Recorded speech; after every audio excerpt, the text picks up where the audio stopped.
Hi, my name is Mason Shepard. And my name is Trevor Gabor, and welcome to our WebQuest project. Roger Brooke Taney. Roger Brooke Taney was born on March 17, 1777 in Calvert County, Maryland, to Monica Brooke and Michael Taney. Roger was an Englishman born a Roman Catholic. His father was a tobacco planter and a plantation owner. His family was considered wealthy. In 1799, he married Anne Phoebe Carleton Key. At age 15, he attended Dickinson College in Carlisle, where he was later elected class valedictorian. Taney graduated and moved to Indianapolis, where he continued to study law under Judge Jeremiah Chase of Maryland for 3 years. Later, he was admitted to the bar in 1799. In 1831, Andrew Jackson appointed Roger B. Taney as the U.S. Attorney General because he was a strong supporter of Andrew Jackson and the Democratic Party.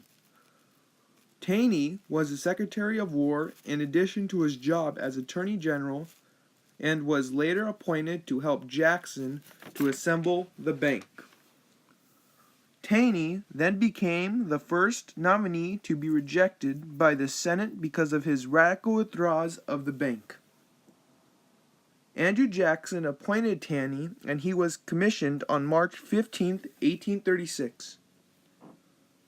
He was then sworn in on March 28, 1836. Scott versus Sanford is a case that Taney was known for. Taney freed the slaves that he inherited, and he believed that the federal government had no right to limit slavery. He thought he could save the Union even though he ruled the farmers at the Constitution. He believed that slaves had possessed no legal rights. Charles Riverbridge versus Warren Bridge is a case where Taney's opinions were worthwhile to the court. This case suggested that private property had social responsibilities and contracts needed to be met by the legislator that would be for the public. Some interesting facts about Roger B. Taney. Taney was the 5th Chief Justice in 1836. He had defied one of Lincoln's judicial decisions. He was disliked by many people because he held the Missouri Compromise unconstitutional, claiming that slaves were property. Roger Brooke Taney died October 12, 1864, at age 87.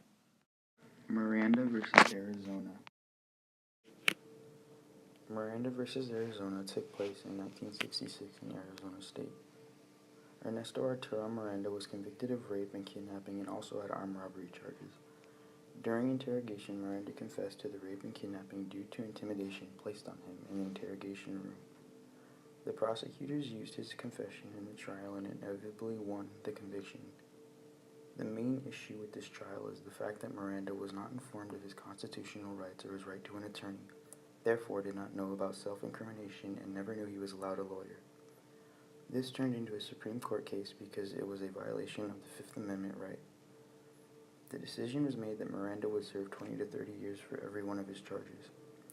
This case was a big deal for civil rights, and because of this case, police officers now read us our Miranda rights before we are placed under arrest.